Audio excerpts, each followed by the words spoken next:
JNU और बवाल का चोली दामन का साथ है। कारण जेएनयू में ऐसा शायद ही कभी होता है कि किसी मुद्दे को लेकर बवाल ना हो, और अभी तो कैंपस में छात्र चुनाव को लेकर सरगर्मियां है, तो बवाल होना लाजमी है। कैंपस में छात्र संघ के चुनाव के लिए चीफ इलेक्शन कमेटी का चुनाव होता है, जो जीबीएम जनरल बॉडी मीटिंग के द्वारा सभी संगठनों के सदस्य वोट देकर इलेक्शन कमीशन का चुनाव करते हैं। फिर इलेक्शन कमीशन छात्र संघ का चुनाव कराती है। ताज़ा मामला शुक्रवार दोपहर की है। इलेक्शन कमीशन के ऑफिस में लेफ्ट और राइट विंग के बीच लड़ाई झगड़ा और इलेक्शन ऑफिस में तोड़फोड़ की गई। जेएनयू के सुरक्षाकर्मी वहां मौजूद थे, लेकिन बवाल कर रहे छात्रों को रोक नहीं पाए और घंटों तक इलेक्शन कमीशन के ऑफिस में बवाल चलता रहा। हालांकि इस बवाल में किसी भी छात्र को गंभीर चोट नहीं आई है। बवाल का वीडियो हमें इन्हीं छात्रों ने दिया। फिर हम मौके पर पहुंचकर दोनों पक्षों से आज की घटना का कारण पूछा। लेफ्ट विंग के नेता और वर्तमान में जेएनयू छात्र संघ के अध्यक्ष धनंजय कुमार का आरोप है कि इलेक्शन कमीशन को रिक्वेस्ट की गई थी कि नॉमिनेशन का समय आधा घंटा बढ़ाया जाए, जिसे इलेक्शन कमीशन ने मान लिया और आधा घंटा नॉमिनेशन और नाम वापस लेने का समय बढ़ा दिया। तभी वहां एबीवीपी के लोग आ गए और हंगामा करने लगे।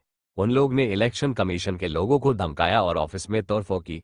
इस पर इलेक्शन कमीशन ने फिलहाल इलेक्शन प्रक्रिया को सुरक्षा का हवाला देकर रोक लगा दी है और जेएनयू प्रशासन से सुरक्षा की मांग की है। आप अपना नाम बता दीजिए, आप पूरा परिचय बताइए। मेरा नाम राजेश्वर कांत दुबे है और मैं अभी अखिल भारतीय विद्यार्थी परिषद जेएनयू इकाई का अध्यक्ष हूँ। अभी इलेक्शन का दौर चल रहा है, आज क्या बवाल हुआ था इसी ऑफिस के पास में? जी, जो इलेक्शन कमेटी यहाँ पे बनी गई है और उसके जो चीफ सीईसी जो कहे जाते हैं, वो लेफ्ट के इशारों पर बिल्कुल काम कर रहे हैं। वो अपनी ही दी गई गाइडलाइंस, अपने ही दिए गए शेड्यूल को बार बार ब्रीच कर रहे हैं और सिर्फ उसका ये कारण है कि इस कैंपस में जो तमाम लेफ्ट के ऑर्गेनाइजेशंस हैं, जो सिर्फ अपने अस्तित्व को बचाने की लड़ाई इस कैंपस में लड़ रहे हैं, उनका एक ग्रेटर ग्रैंड अलायंस इस कैंपस में फॉर्म हो सके। अखिल भारतीय विद्यार्थी परिषद की बढ़ती हुई लोकप्रियता को देखते हुए पिछले दसियों साल से वो वामपंथी संगठन जो कभी आपस में लड़ते झगड़ते रहते थे, आज सिर्फ विद्यार्थी परिषद को रोकने के लिए विद्यार्थी परिषद के अगेंस्ट एक ग्रैंड अलायंस फॉर्म करके रखते हैं। अब उसमें सबसे बड़ी प्रॉब्लम यह है कि ये पदों के लिए, अपने पोस्ट के लिए एक दूसरे में अलायंस फॉर्म करने में कभी कभी ये कंसेंसस पर नहीं आ पाते हैं।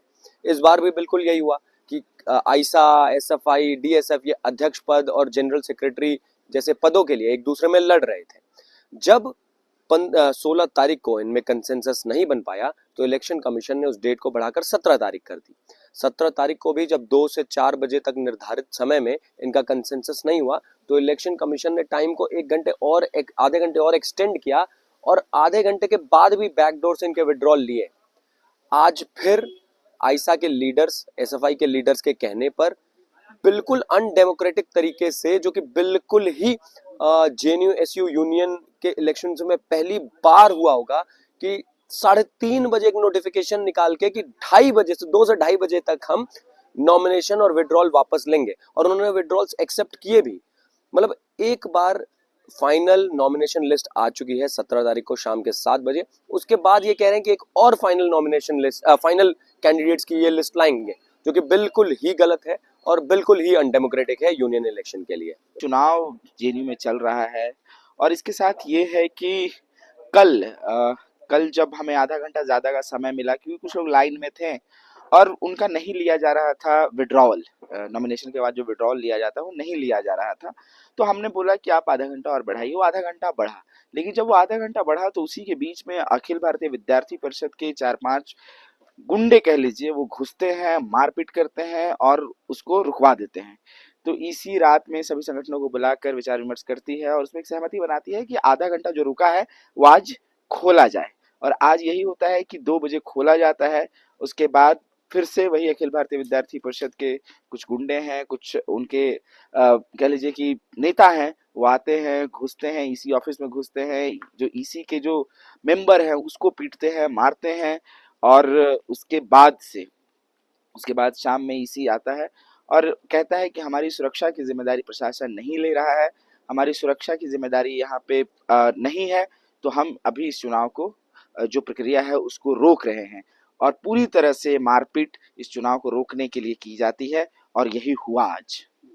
एबीवीपी ये आरोप लगा रही है कि लेफ्ट विंग में टूट हो गया है और उसको लेकर इसी पर वो लोग दबाव बना रहे हैं, और इसी जो है लेफ्ट के इशारों पर काम कर रही है, इसलिए नियम को ताक पर रख के और बार बार ये एक्सटेंड किया जा रहा है। देखिए, बिल्कुल ऐसा नहीं है। कल जितने लोगों के नॉमिनेशन फाइनल हुए, उसमें एबीवीपी के भी लोगों के फाइनल हुए, लेफ्ट के लोगों के भी फाइनल हुए और ये पूरी प्रक्रिया बहुत शांतिप्रद ढंग से चल रही थी। लेकिन उसी के बीच में कुछ लोगों का विड्रॉल नहीं किया जाता है। उनका हाथ कह लीजिए कि अंदर काउंटर पे रहता है, उसके बावजूद काउंटर को बंद कर दिया जाता है। हम कहते हैं, हम रिक्वेस्ट करते हैं उनसे कि आप प्लीज़ ऐसा मत कीजिए। जो लोग लाइन में लगे हैं, आप मिनिमम उनका लेंगे विड्रॉवल, और फिर उसके बाद ईसी अपनी समझदारी दिखाते हुए आधा घंटा और एक्सटेंड करता है समय।